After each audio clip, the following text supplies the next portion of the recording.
दोस्तों, कुछ समय पहले ये खबर आई कि रूस ने अपने लिए एक नए इंटरनेट का जुगाड़ कर लिया है और वह पूरी दुनिया से अलग अपना खुद का इंटरनेट इस्तेमाल करेगा।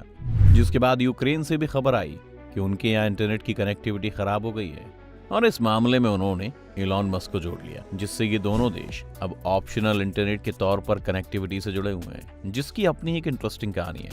आज के इस वीडियो में हम आपको यही बताएंगे कि रूस ने कैसे बनाया अपना इंटरनेट। कहा जा रहा है कि रूस ने अपने देश में ऑप्शनल इंटरनेट सिस्टम तैयार कर लिया है और इसका प्रयोग भी सफल हो गया है। लोगों को जब इसके बारे में बताया गया तो वो हैरान रह गए।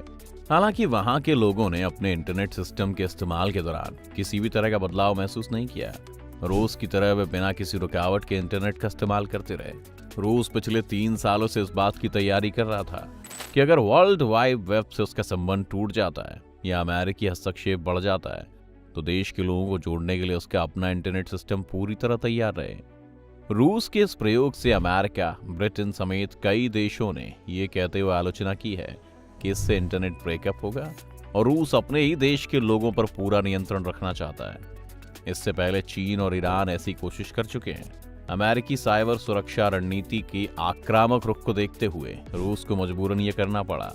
इस नए कानून के अनुसार सरकारी संस्थाओं और सुरक्षा सेवाओं के साथ सभी टेलीकॉम ऑपरेटर्स, मैसेंजर्स और ईमेल सेवा देने वालों को रशिया के इस प्रोग्राम में भाग लेना था, जो डेली इंटरनेट कंज्यूमर को प्रभावित नहीं करते हैं। उनका लक्ष्य था कि रूस में हर हाल में लोगों को बिना किसी दिक्कत के इंटरनेट सेवा मिले। अब यहाँ ये समझना जरूरी है कि क्या है इंटरनेट और क्या रशिया अपने इंटरनेट को ओन कर सकता है। तो दोस्तों, इंटरनेट का मतलब होता है अंतरजाल, लेकिन इससे इसका मतलब क्लियर नहीं हो पाएगा। इसे आप ऐसे समझिए कि ये एक तरह का ग्लोबल नेटवर्क है जो कई कंप्यूटर या सिस्टम्स को आपस में जोड़ता है।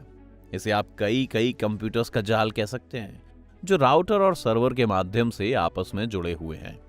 ये विश्व का सबसे बड़ा नेटवर्क है जिसमें सूचनाओं और डेटा के आदान प्रदान के लिए ट्रांसफर प्रोटोकॉल का इस्तेमाल किया जाता है। इंटरनेट कहाँ और कैसे बनता है?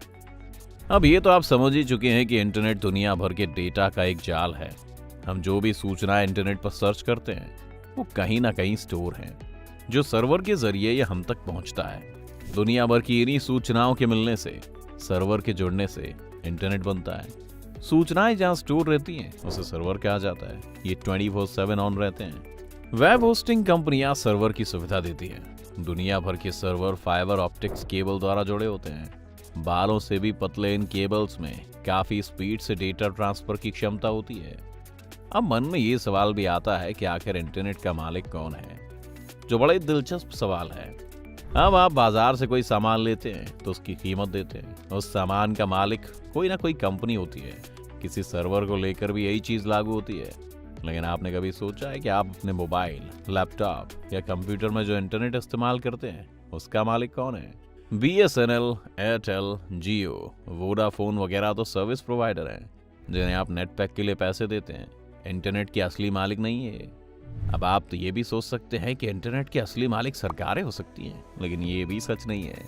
दरअसल ये किसी एक व्यक्ति, एक कंपनी, संस्था या सरकारी एजेंसी की संपत्ति नहीं है और ना ही ये सीधे तौर पर इसे नियंत्रित कर सकते हैं। इंटरनेट पर किसी अकेली संस्था या संगठन का नियंत्रण या मालिकाना हक नहीं है, बल्कि एक बहुत बड़े ग्रुप की प्रॉपर्टी है। जी हाँ, इंटरनेट एक बहुत बड़ी और इंडिपेंडेंट कोऑपरेशन यानी मिलकर काम करने वाली समूह की चीज है।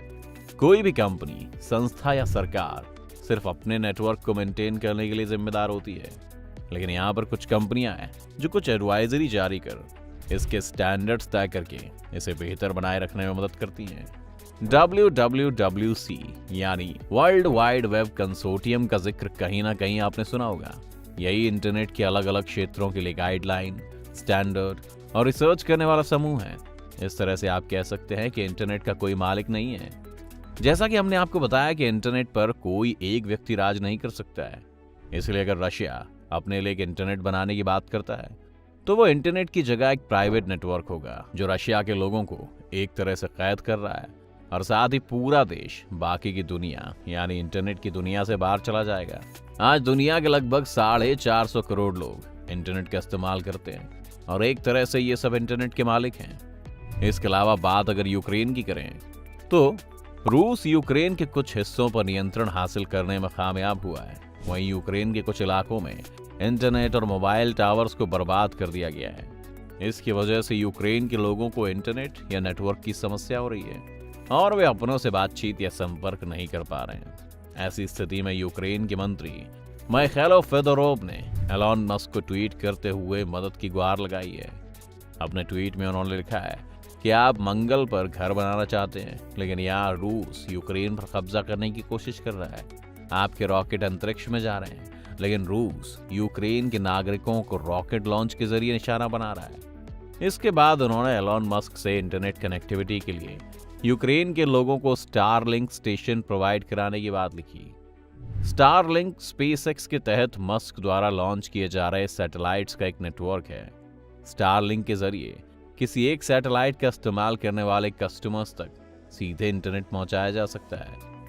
यूक्रेन के उप प्रधानमंत्री के इस ट्वीट के केवल 10 घंटे बाद ही एलॉन मस्क ने ट्वीट किया कि यूक्रेन में स्टारलिंक सर्विस एक्टिवेट हो गई है। और इस तरह दोनों देशों में जहां इंटरनेट की कनेक्टिविटी खत्म हो रही थी, तो वहीं फिर से इंटरनेट के नए ऑप्शंस दोनों के सामने आ गए। तो दोस्तों, ये था पूरा रशिया यूक्रेन की नई इंटरनेट कनेक्टिविटी के बारे में। आपको ये जानकारी कैसी लगी हमें कमेंट करके जरूर बताएं। साथ ही इस वीडियो को लाइक और शेयर करना ना भूलें और हमारे चैनल को सब्सक्राइब भी करें।